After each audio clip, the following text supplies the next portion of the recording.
Are you ready to take your business to the next level?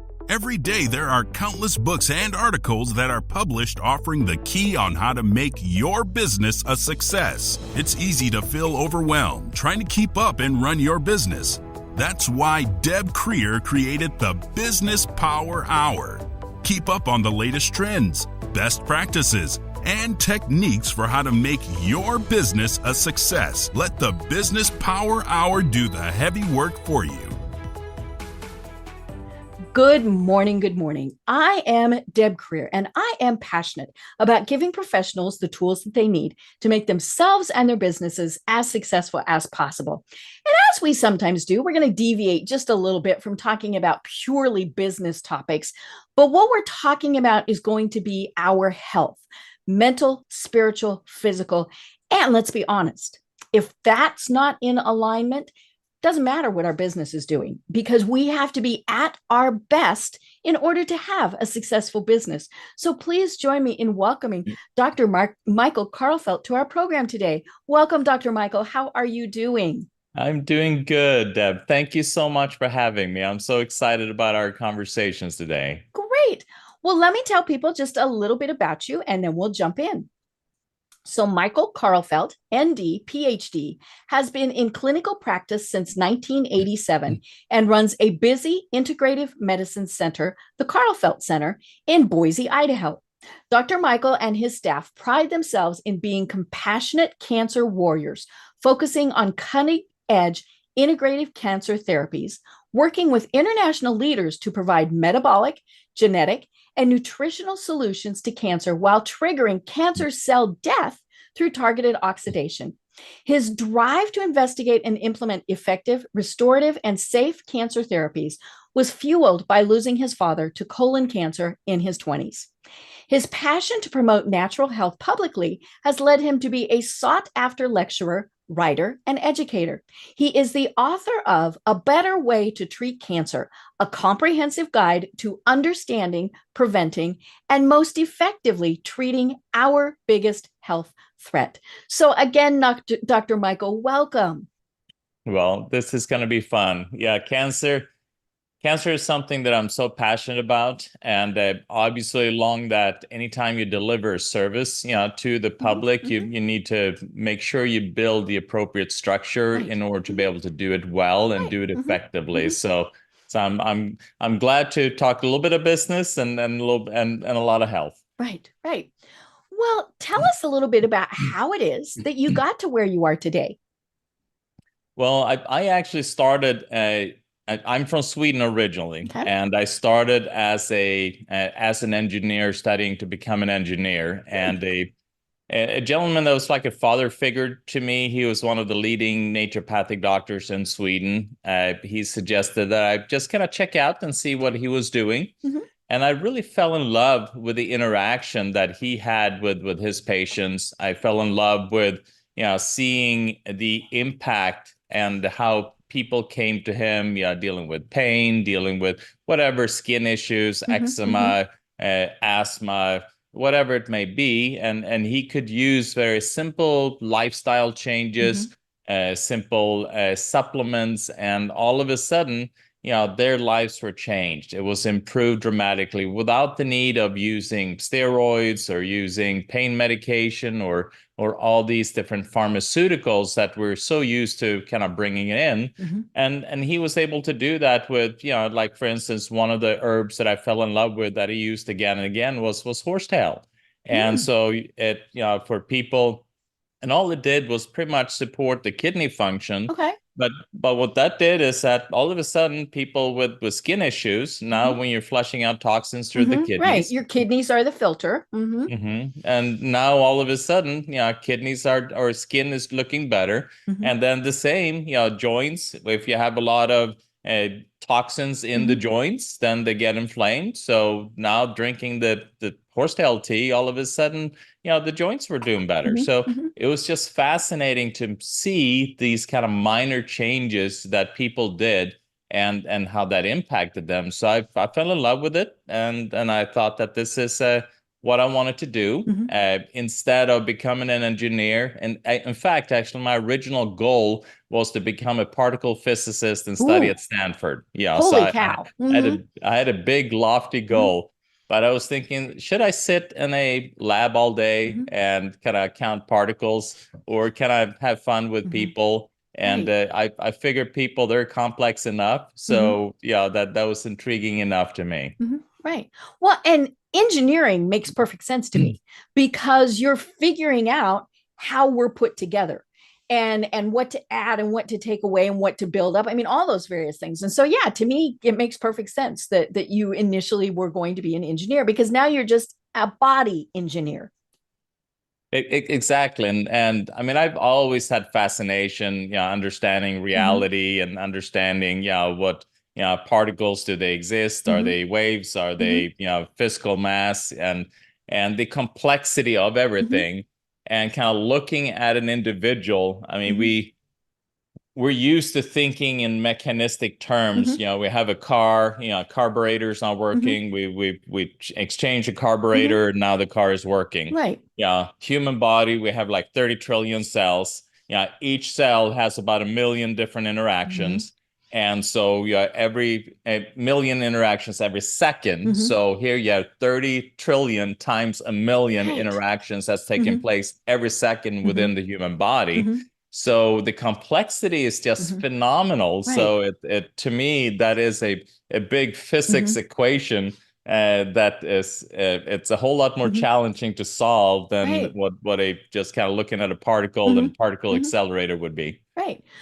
And you think about those staggering numbers, and it's amazing that anything ever goes right with our bodies, right? Because, one tiny little thing getting out of alignment, misfiring, malfunctioning, whatever happens, it can cause a cascade effect.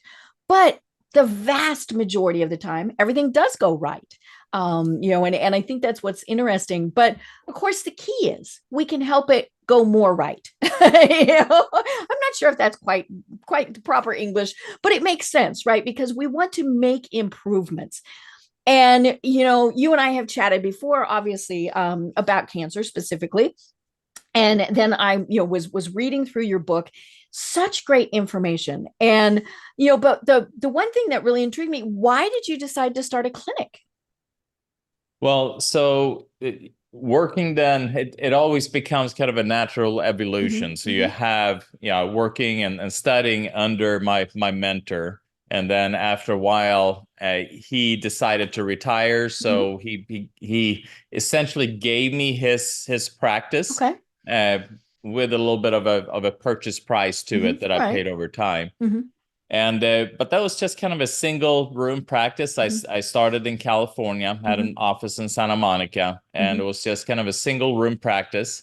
Deciding later on that I didn't want to stay in the LA area. I wanted to kind of move to Boise, Idaho, a little bit more family friendly. Yeah, a lot different culture. It's a lot different. More space, you can breathe. Yeah, you could, don't have to leave your car locked, at night and all those types of things. You can breathe. And breathing is kind of important. I like that. Be able to see my neighbor because I can see through the air. Right.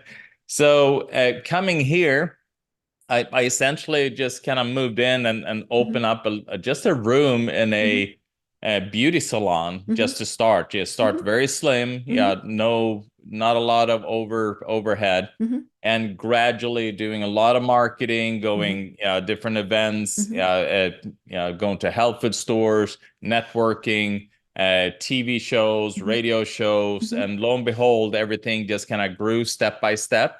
And each step as I grew, then I expanded my practice. And then at certain times, then I started to bring in other providers in order to be able to kind of make sure that my time was kind of replicated in a way. Right. And then kind of the end process of that. Now I'm at a 17,000 square foot building. Wow. And so we were able then. And the beauty with what I'm doing is that the goal is that you want to be a place where people can come Mm-hmm. and we can take care of them no matter what it is that they're Mm-hmm. dealing with, Mm-hmm. so that we offer a huge variety of different services. Instead of just, this is one thing that I do, and now Mm-hmm. I have to send out people to Mm-hmm. other Right.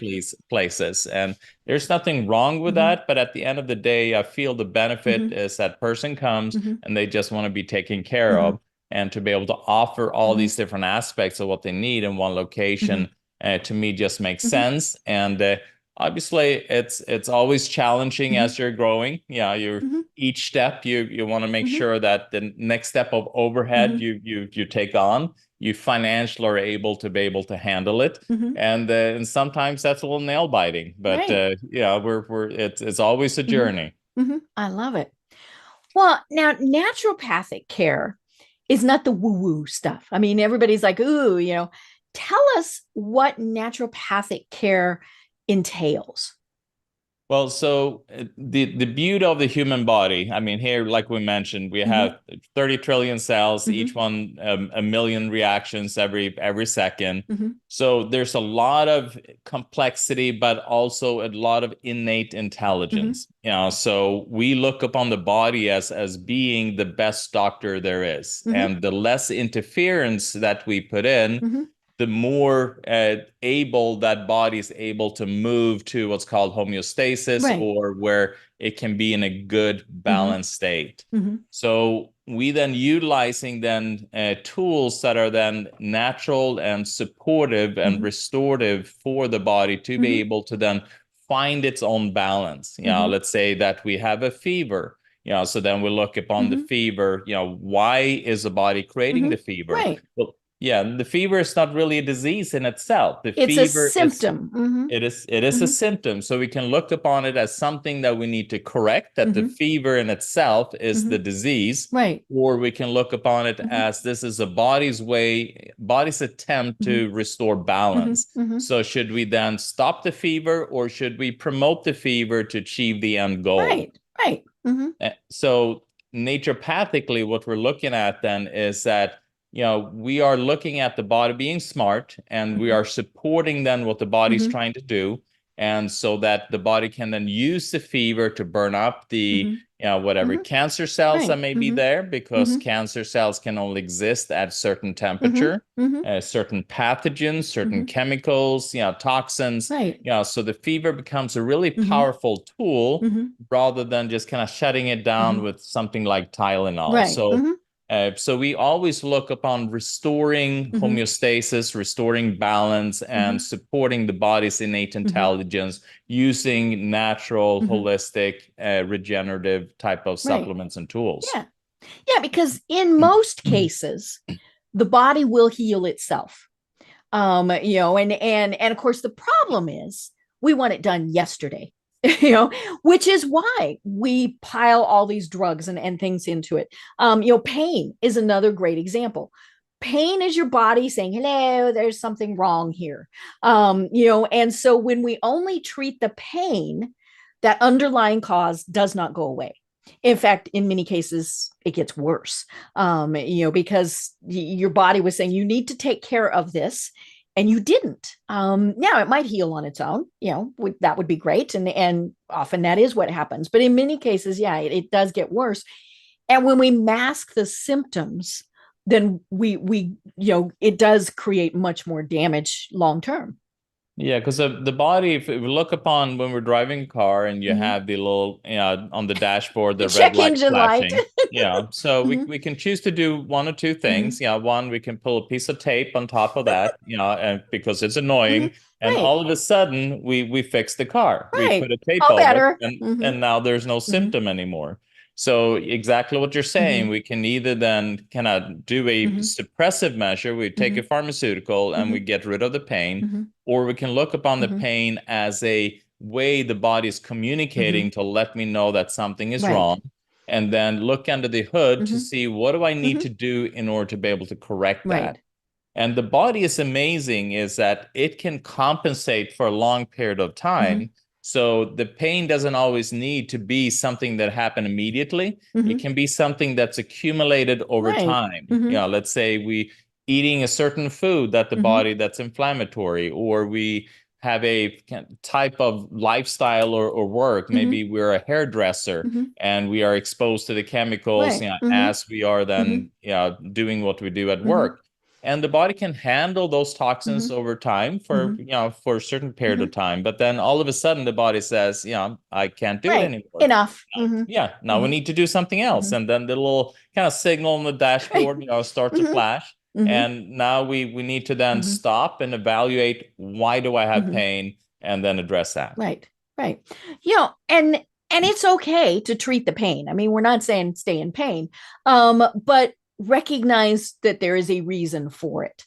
And I think that's one of the things, like you talk to people, I have headaches, so I take Tylenol, headache goes away. No, the headache did not go away. The pain associated with it was masked. You still don't know what caused the headache. And or whatever it is. And so, but like I said, especially here, in this part of the world, we want stuff fixed now. Which is why we've dumped so many drugs at everything. And yeah, there are times where it saves your life. Well, yeah, we'll just, sometimes you might need those massive antibiotics, or surgery or whatever. But in many cases, your body really will heal itself. COVID, great example. I've had COVID twice.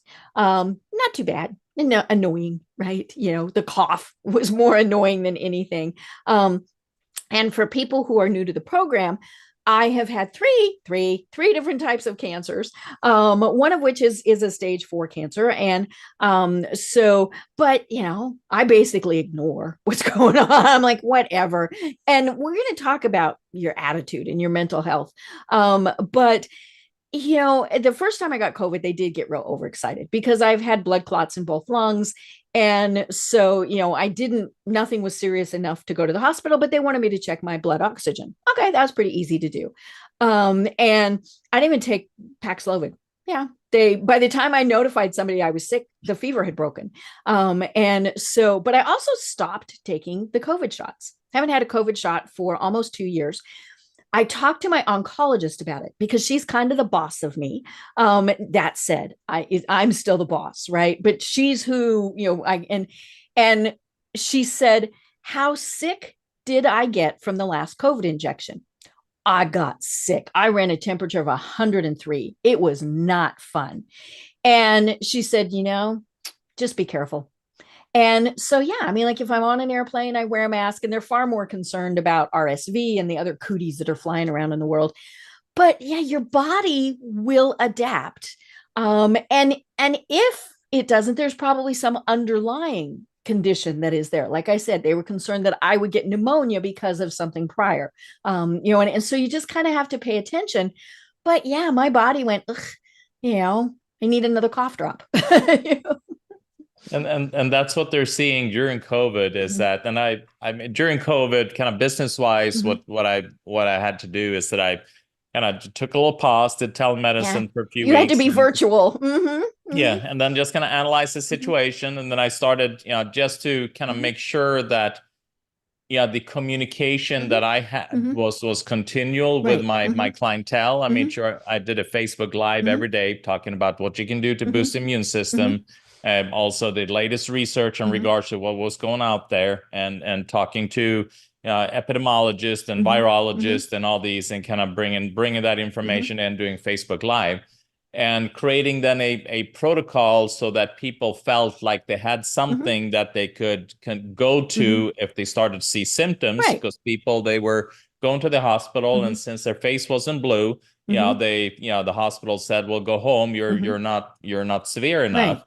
So people needed to have something in the Hmm. interim. So Hmm. then I brought a protocol, with high dose vitamin C, Hmm. D, C, Yep. A, Hmm. zinc, Hmm. echinacea, silver, those Hmm. kind of things. And so people had a tool that they could do.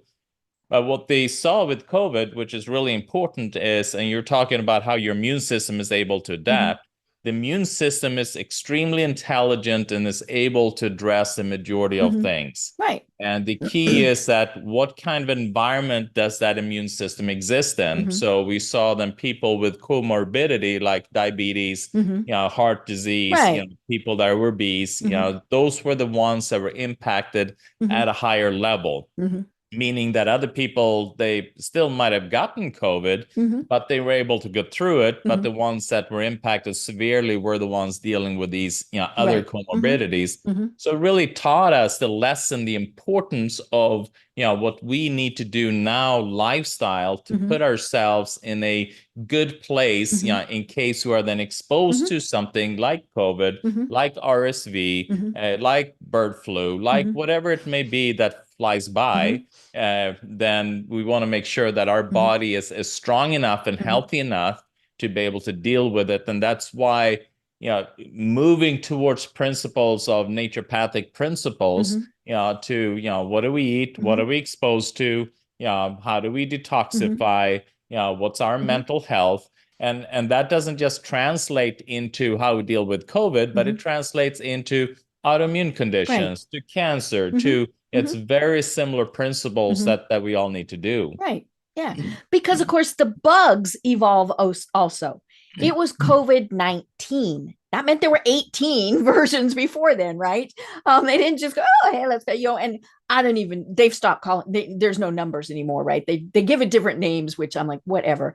And the funny thing is 5 years ago, so I got COVID again in January.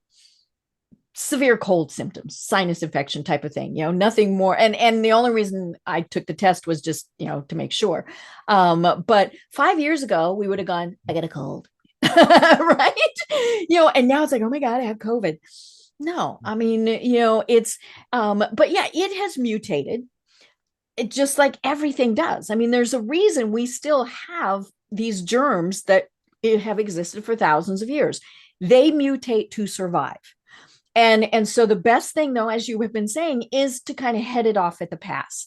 The healthier you are when something happens, now we're not talking accidents, folks, but, there's also ramifications from that. But the healthier you are, the more likely you are to stave it off. I got COVID after I had been to a conference. I hadn't slept well. I'd been around a whole bunch of people that I didn't know. I didn't eat well. All of these various things, and my body went, no. And more than anything, I think my body was saying, okay, it's time to rest. I did. I took it easy. I did. I self-tested, ran a fever for 24 hours and then went, and so my body fought it off really pretty fast. But, but all the precautionary things are what we need to be doing. And but it does all combine, which is why your center is integrative, right? Because it combines everything. Because there are times where you have to have surgery, where you have to have an antibiotic. I remember years ago in Colorado, I belonged to a dog club, and we had a holistic veterinarian who came and gave a program, and he was talking about acupuncture.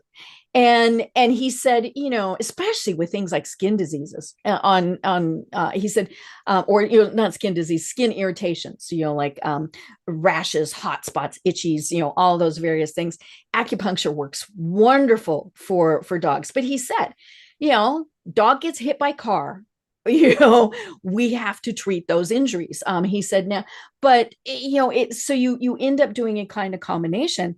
And that's what I tell people when they're dealing with cancer. Do your research, figure out what is going to work best for you, not your neighbor, not your sister, not your grandma, not even the person that has the exact same diagnosis, because every body reacts differently. Yeah, and that's the thing, and you're absolutely right. I mean, the reason for being integrative is that you can't throw out the baby with the bathwater. I mean, the pharmaceuticals, they do have a role. They are very powerful. They're very beneficial, and when needed, they should be used appropriately. So, and that's why we have both medical staff and naturopathic staff at the center to be able to address things from both angles as they're needed. Because a lot of times the symptoms are so debilitating that we need to shut them down quickly, while we at the same time look at the underlying factors, underlying causes. So it is a judgment call, and each individual, like you mentioned, is unique. So you can't, you have 10 people dealing with triple negative breast cancer. You can't just deal with everyone the same way, because each person is different. Their reason for the breast cancer is different. So their treatment should be unique and different as well. And so it is the beauty of the uniqueness of each individual and how we need to address it. Right. And one of the things, and I may have shared this on the program before, many years ago, probably 35-ish, I was just a babe. I worked for an oncologist, absolutely most wonderful man in the world. Now, I was his office staff because I'm not medically trained, but I loved him. He 35 years ago, he had ways of treating that even now, a lot of doctors are, especially, Western medicine type of doctors. I remember we had a patient one time who came in, and he was Native American. He had a large tumor, and so he came in, the tumor was surgically removed. And then we bundled up his medical records and sent them away with him. And he went back and had his medicine man treat him. That was what he thought would do the best good. And I remember my doctor saying more than once, 99% of it is in your head. If you think it's going to kill you, it will kill you.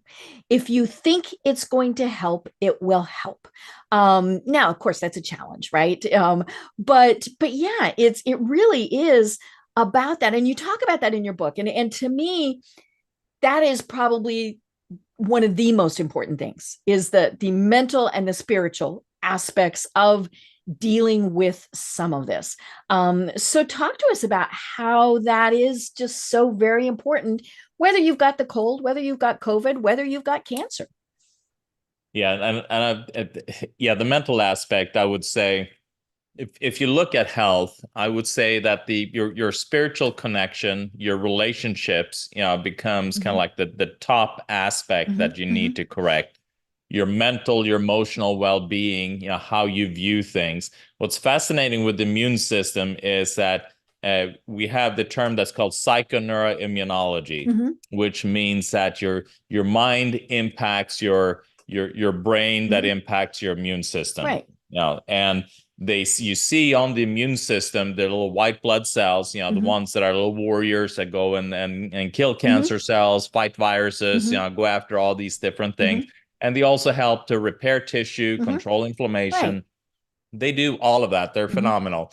But they have little receptors on them where these neurotransmitters or these brain chemicals land into, which means that how you think, how you feel will then impact how they behave.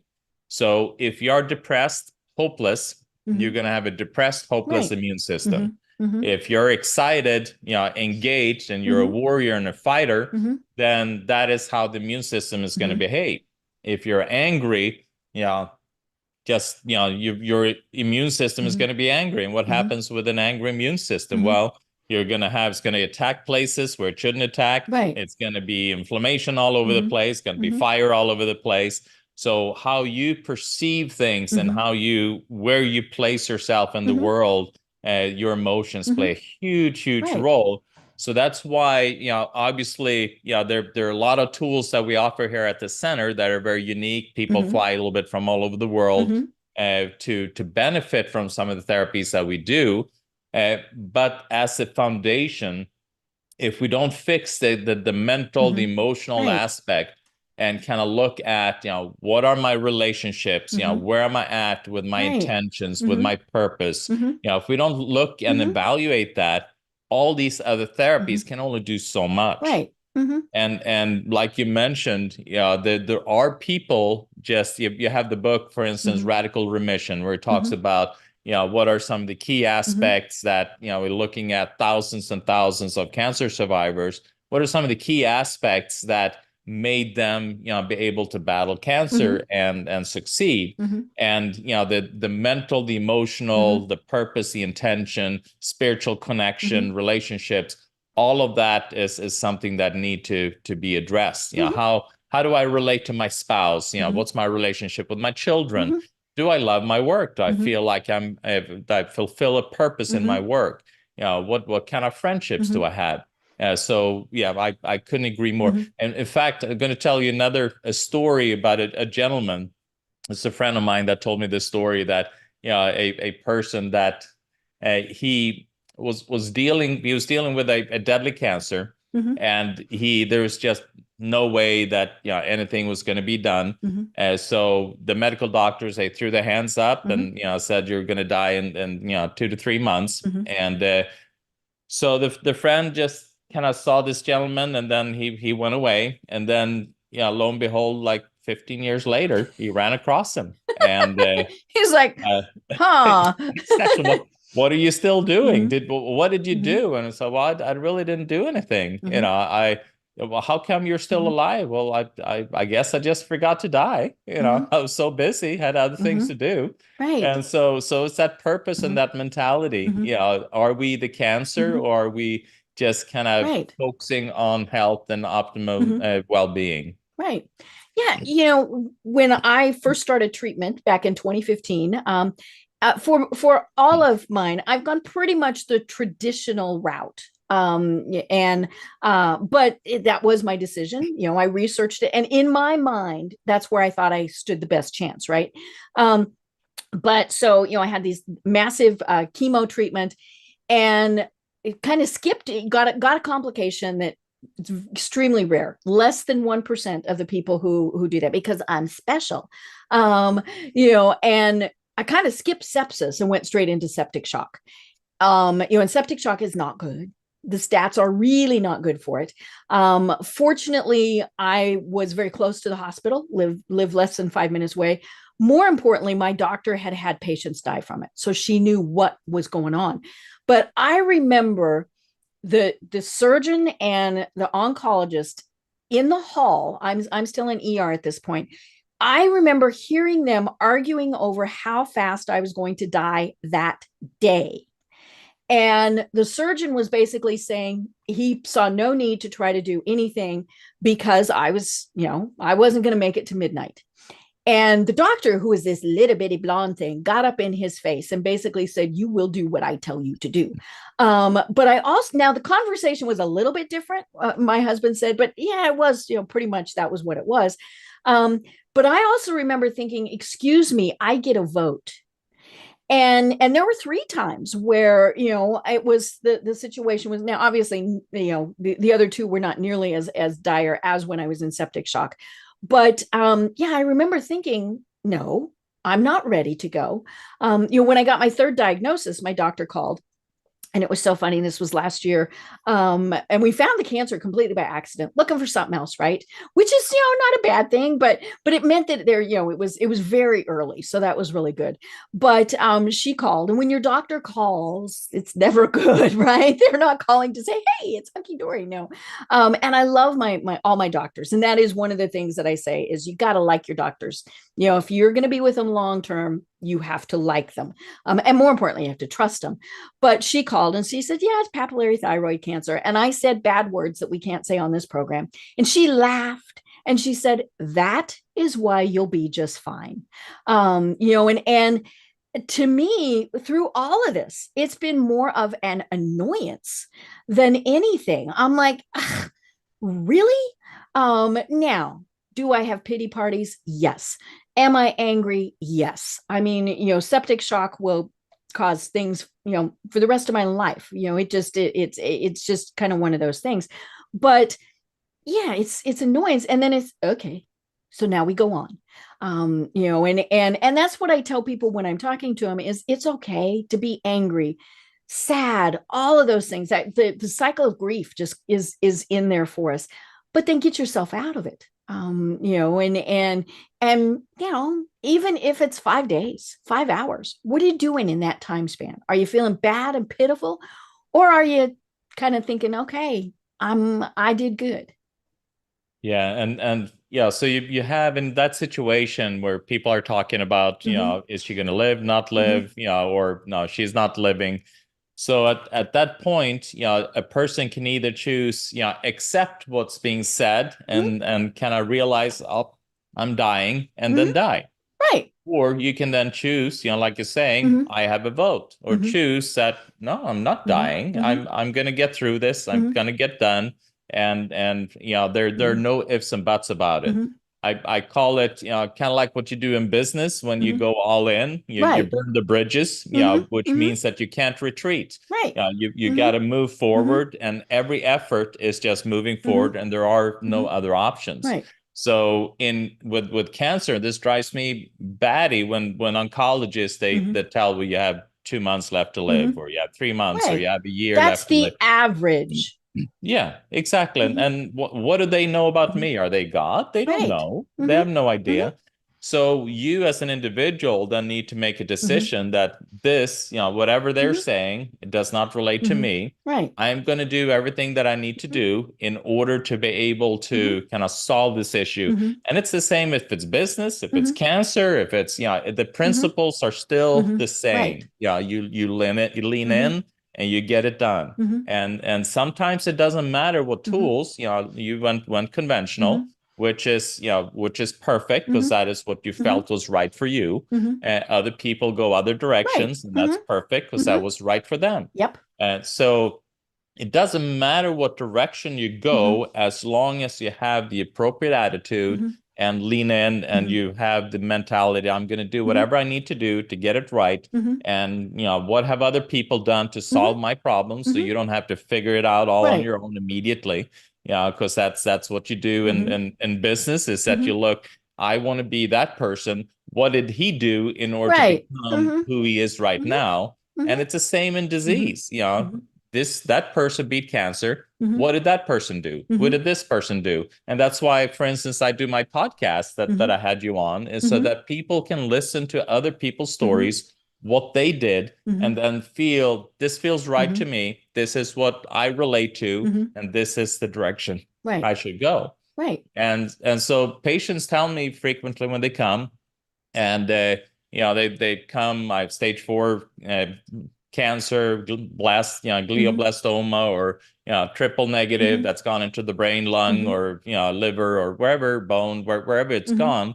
And they ask, well, should I do chemo, or should I do Mhm. radiation, or should I do surgery? Mhm. And I tell them, well, I'm not you, Mhm. so I can't tell you what Mhm. to do. Mhm. I can I give you advice and Mhm. give you from based upon my Right. experience. Mhm. And I can say that, this is probably what I would do Mhm. if I was in your shoes, Mhm. but I'm not in your Mhm. shoes. I don't deal what you're having. Mhm. I'm not dealing with what you're Right. having right now. So Right. I Mhm. truly don't know exactly what I would Mhm. choose if I was in Mhm. your situation. Right. So that's why it's so important for the individual Mhm. to really kind of feel what is right for them, Mhm. and then move in that Mhm. direction. Right.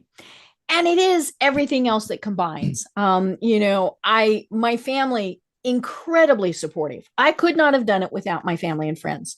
But you have to look at that. Do you have that support? Are you in a toxic work environment, or worse, a toxic relationship? All of these various things. And you have to, maybe you can't fix them, but you have to acknowledge that they're there and deal with it. And I loved reading your book. Now it's pretty technical, and I know quite a bit, and it was still pretty technical. But it made you think. I mean, which is what it's designed to do, right? And so, one of the things is, we don't know what causes a lot of this. You've got the person who smokes 3 packs of cigarettes a day, never gets lung cancer. You've got somebody else who is a marathon runner who gets cancer. Now there are some genetic things, obviously, that go on. But it is helpful to know those things.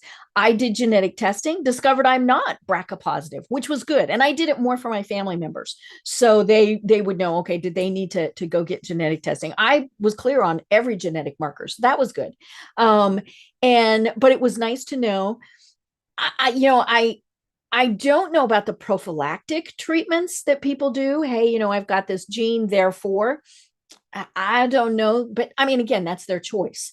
I did choose to do a double mastectomy, even though it was just one side, more than anything, so I didn't have to worry, and I wasn't going to be lopsided. It was like that was, but it was still considered plastic surgery, prophylactic, and because it was an unaffected area. But yeah, I made that educated decision.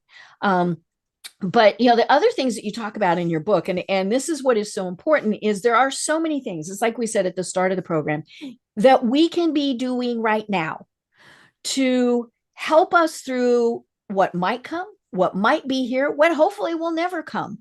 And one of the biggest things is, of course, nutrition and exercise. So let's talk first about nutrition. And I will admit, no. Now I do much better than I used to.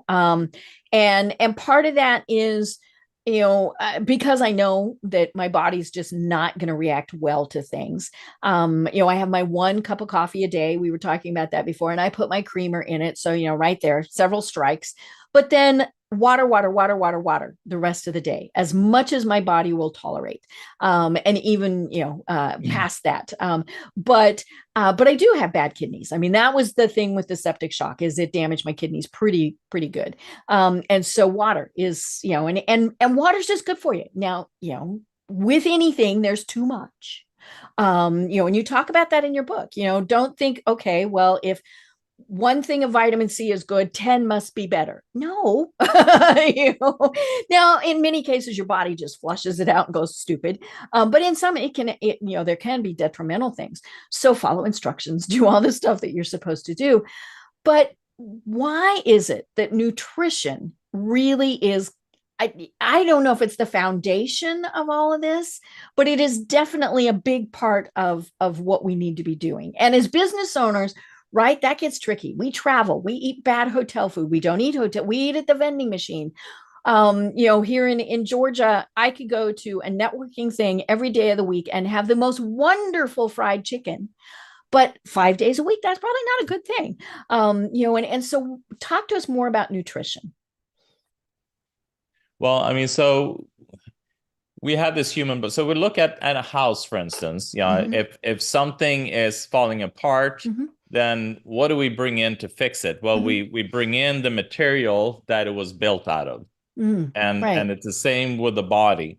So what are we built out of? What are the components that our body needs in order to be able to support the structure? Okay. And then we need to look at what are the components that are needed in order for able to all the repair to take place, because inside we have all the workers, enzymes, and we talked about the immune system. All of these are the workers, and what do they need in order to be able to repair and build and so forth. So we look at then the basic principles, and there, we know, for instance, that sugar does not play a role in it. It actually, I know it's so sad. It tastes so delicious. But there are lots of other things we can do. There are. So we know that when we eat refined food, refined flour, refined sugar, then it is stripped then from a bunch of nutrients. Right. We've taken the good stuff out. Exactly. And those are the good stuff that's needed in order to be able to utilize the sugar or to do the repair. So what happens then when we eat the sugar, in order for the body to be able to use it, it has to bring in nutrients from the body, like magnesium, manganese, chromium, B vitamins, all these different things. You're essentially continually leaching nutrients out of your body in order to be able to process that sugar. So you're getting rid of building materials. So the key is to it's very kind of simple principles to follow, and you don't have to be militant about it. Doesn't mean that you shouldn't You enjoy can things that enjoy you on occasion. Absolutely. And there are plenty of delicious things that are actually not as bad for you. You know, choosing things like good quality honey or good quality maple syrup. You know, yes, it is sweet, but it also brings a lot of these additional nutrients Right. that come along with it rather than the And refined honey's sugar. good for allergies. Honey is great, especially if you have local honey. You know, what has happened is that, you know, the whatever allergens that are out there locally where you live in, you know, those are the immune system components that you support when you get the honey, you know, from a local area. So it's really beneficial. So what I talk about in regards to nutrition, you know, is that eat food that are nutrient dense, you know, and what are foods that have a lot of vitamins and minerals and nutrients in it? Well, obviously we know vegetables, so we know fruits, you know, those are the components. And we also know that if we cook things too much, we kill a lot of the Right. enzymes, you know, and the enzymes are the workers. They are the ones that help to digest. When we eat a raw apple, for instance, you know, the enzymes that exist in it helps to digest itself. So it reduces the work that the body has to do to make the nutrients available, you know, that's in that apple. You know, if we would cook that apple, enzymes would die. And now we would need to bring in a lot of our enzymes that we have to produce in order to be able to break it down. So raw, you know, nutrient dense foods, you know, and have that as a foundation. And then good quality protein that is not, you know, and you want to stay as organic as possible. And if that's hard on your budget, then you have what's called the clean 15 and the dirty dozen. And you can just kind of Google that and find out what are the foods that are the clean 15. So those are the ones that are more safe, you know, to eat non-organic. And the dirty dozen, you should really do organic. Right.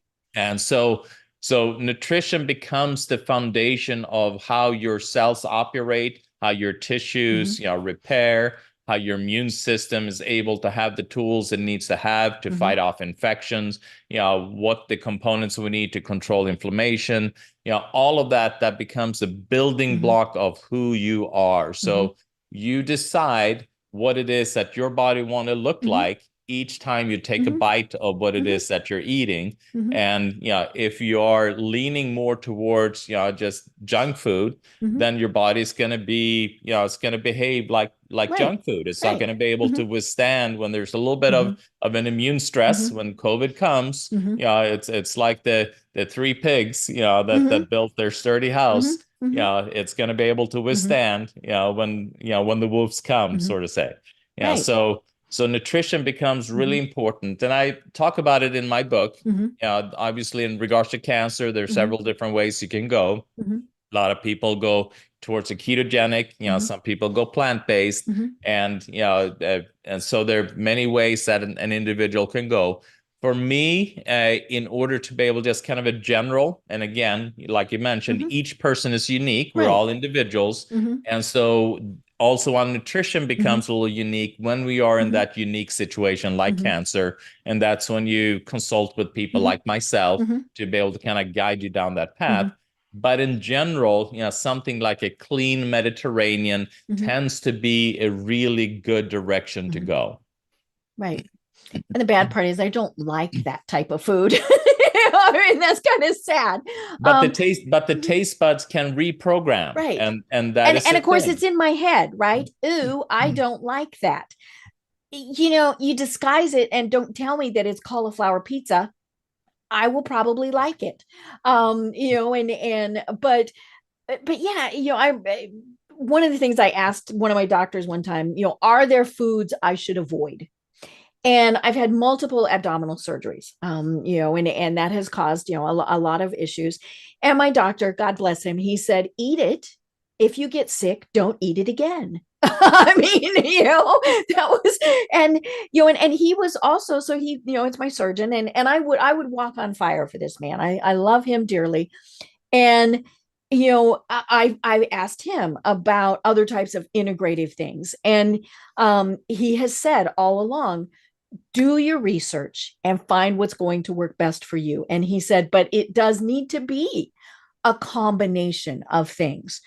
Just eating plant-based and not doing anything else, well, it's going to help, but you also need exercise. You need vitamin D. And I love in your book, you say the best way to get vitamin D is get your little hiney outside, right? I have to take vitamin D supplements. I'm so looking forward to being able to be outside more, because there's just so many reasons why that's good for you. But, and it is one of those things where, yeah, it's just kind of the part of something. I mentioned exercise. Exercise is so good for you. I have an under desk elliptical. I got it long before those silly commercials that have been running. Now, do I use it all the time? Maybe it's a footrest most of the time, but it is there and I am moving. And I can definitely feel the difference in my leg joints. We don't have the snap, crackle, pop like we used to, but it is, things where there's just so many things that we can be doing to make our lives better, and just in general, right? Sleep better. I'm bad about having the TV on at night. Now I really try and watch what I have on, so it's not gonna, it's not some icky crash bang shoot 'em up thing or aliens or whatever, because then I'm gonna have bad dreams. But yeah, what are we? All of those various things, and just do what we can. Yeah, the key is, I mean, we talked about the mental aspect, talked about nutrition, and then we have kind of lifestyle habits that are really important. Like exercise. They see that a person that exercises, they live 30% longer if diagnosed with cancer. So there's no drug out there that's going to be able to give you those kind of statistics. So that is key. Sleep. What happens while we're sleeping? Well, we're repairing, we're detoxifying, we're also processing mental components that happen during that day. So all of that gets processed while you're sleeping. If you don't sleep, and they see that 7 to 9 hours is kind of the best amount of time, and you want it dark, so it's all these kind of biohacking that you need to do while you're sleeping. So those are powerful tools. And then all these becomes a foundational aspect. And then you can then bring in, talked about sunshine, vitamin D, but also they used to, in the old days, they used to have, heliotherapy, where you kind of had temples up on the mountains and you were exposed to sun, and they used that to heal a lot of diseases. Right. And they've seen that, it does heal disease, just that exposure, sun exposure to the skin. Obviously, you need to be prudent about it. You don't want to kind of don't turn into a French fry like I would do. No, yeah, don't do that, please. So you got to be prudent about it. But then you have, and talking about light, I mean, one of the therapies that we offer at the center that's very unique is where we actually can introduce light intravenously. Where we have a full spectrum light, therapy, and so, because the mitochondria, how we produce energy, which obviously if we don't have energy, then we die, and or with disease, and then we die. And they connect cancer a lot with the metabolic dysfunction, that we are not able to produce energy within our cells, and because of that, the cancer, the cells become cancerous. So bringing in light intravenously or externally, or in combination of, you then turn on the mitochondrial activity, how you produce energy. And then we can then use, layer on top other type of therapies for individuals that are dealing with cancer. Something's called photodynamic therapy, which is very unique of what we do at the center, where we bring in photosensitizers that we introduce intravenously, or you can inject that into the tumors directly if you have access to the tumor. And then you can then bring in, so photosensitizer just means it will pull much more light into that tissue. And they also tend to accumulate in tumor tissue and cancers.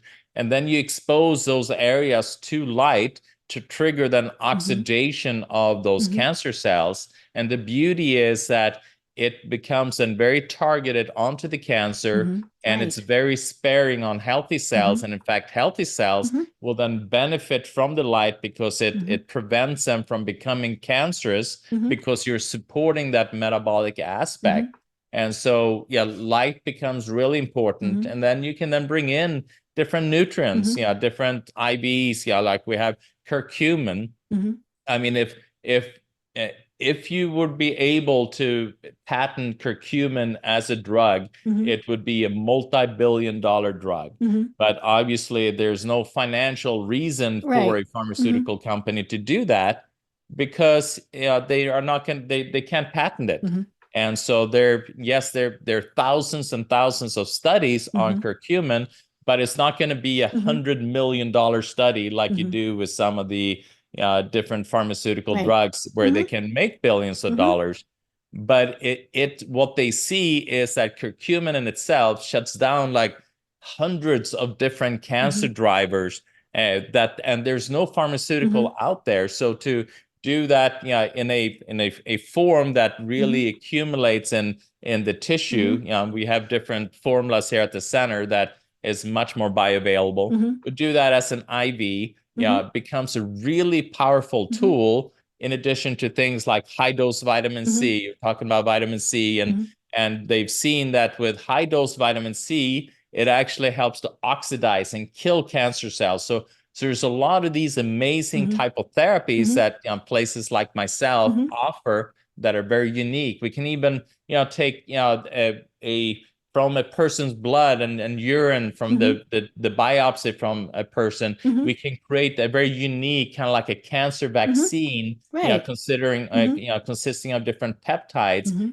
that will then target the immune system to go after the cancer. So it becomes a very individualized immunotherapy for that person. So there's so many tools that are available now in an integrative space, with somebody like myself that didn't exist before. And that was one of the reasons I want to make sure that I wrote the book, because it has evolved so much. There's so much that we deal with, because cancer is a complex disease. And like you mentioned, you can't just do it with plant-based. I mean, you need to hit it from several different angles. And maybe plant-based is not your thing. Maybe that is not the key. Maybe you need to do ketogenic. Maybe you do Kelly protocol. Maybe you need to do GAPS. There's so many different directions you can go, but each individual is unique, and there needs to be a unique solution. Right. And we, as I'm going to use the P word, the patient, I hate that word. I tell people I'm a warrior. And what I tell doctors, I am not a patient. I am a person. And so you have to treat the whole person, not just that, whatever that is. And so, but yeah, it is, we need to do our research. We need to find out what works best for us. We are the people in charge of our treatment. And again, if you're healthy, God bless you, but you want to stay that way. So what we've been talking about is beneficial for everybody. And that's, I think, what we really need to focus on is this is just good wisdom. Find what works for you and go with it. And then realize stuff changes, right? And so do that. But oh my gosh, Dr. Michael, we've just barely scratched the surface on this. So we need to have you on again. We didn't talk about the immune system. We didn't talk about gut health. And everybody's like, ooh, gut health. No, hello. That's one of the most important things, right? And so we'll have you on again, because I think this is so important to continue this discussion. But tell us more about the Karlfeldt Center and what are the services that you provide in Boise? Well, as I mentioned, it's a 17,000 square foot facility. We have several doctors. We have a team of nurses, nutritionists, technicians, and we pride ourselves in being almost like a one-stop shop, where people come for integrative solutions. Some of the unique therapies that we do, I mentioned the photodynamic therapy, which is a very kind of cutting edge type of therapy where we use different photosensitizers where we can, and then match that with certain lights in order to be able to go after cancer cells, also go after, cancer stem cells, because that is a big issue. You can use chemo radiation to shrink tumors, but what happens then? Right. And that's the cancer Yeah, stem it didn't cells. completely go away, folks. No, There's still, and even if you think you got it all, there's still a chance that there are cells there.